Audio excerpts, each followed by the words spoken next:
Welcome to World Gone Weird, where we try to make sense of, well, whatever this is, buckle up, buttercups, because today's news cycle is a special kind of dumpster fire. Dumpster fire is putting it mildly, Sarah. It's more like a supernova of ridiculousness. Where do we even begin? Maybe with some good news. I always try to start with the positive, though it's admittedly tough today.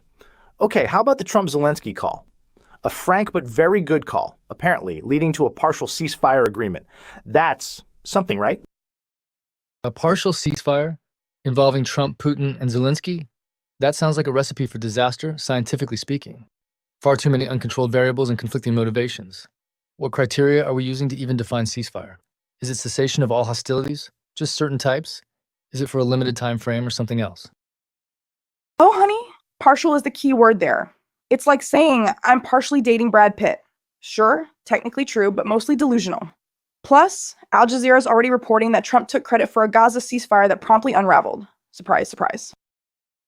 So, Trump brokered a ceasefire, then Israel immediately launched a ground offensive.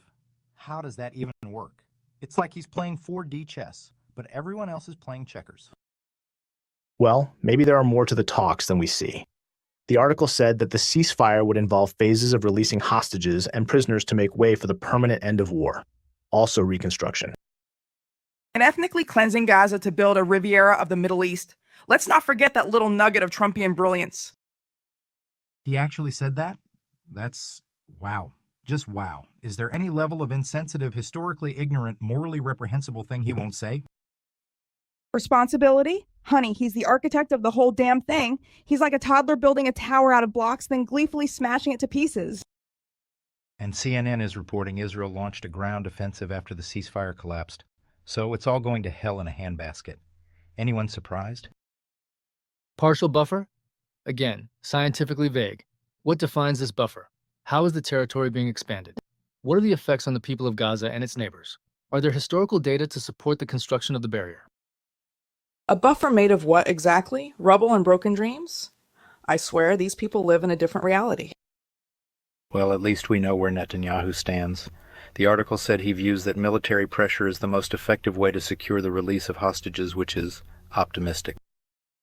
70 people, and we're just talking about today. The numbers are staggering, the suffering is immeasurable, and the world just shrugs. Makes you want to scream into the void, doesn't it?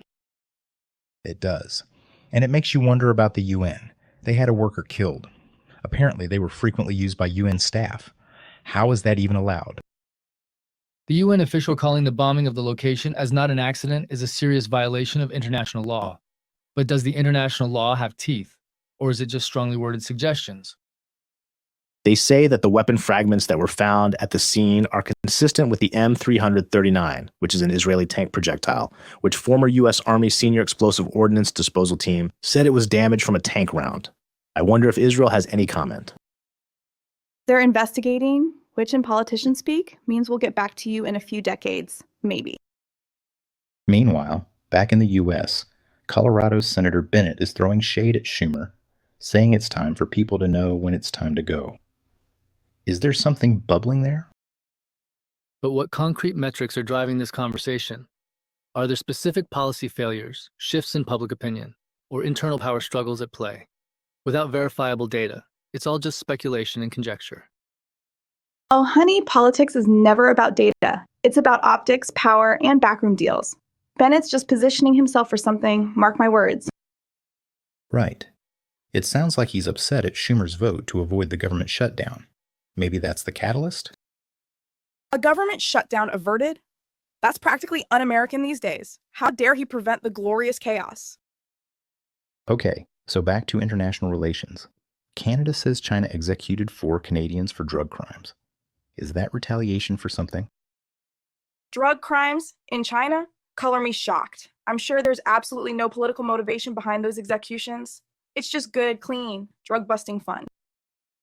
Except that China imposed tariffs on Canadian farm and food imports after Canada imposed duties on Chinese-made electric vehicles. Isn't that related? Oh, honey, everything's related. It's all one big, messy, interconnected web of power, money, and bruised egos. Welcome to global politics. So what does this tell us? We've got Trump and Zelensky being friendly, Israel and Gaza back at war, internal strife in the Democratic Party, and Canada and China playing tariff games? Is the world just doomed to be a constant state of chaos? Well, it always seems that way. But as long as we strive for the best and the best we can, maybe we'll have a better future. We just have to wait and see if all this stuff is a short-term problem. Short-term versus long-term. That's the fundamental question, isn't it? Are these isolated incidents or symptoms of a deeper systemic issue? Are we even capable of accurately assessing long-term consequences, given our limited data and inherent biases? See, that's the real problem. We think we're in control, but we're all just puppets dancing on the strings of, well, who knows what, really. Maybe that's the weirdest thing of all.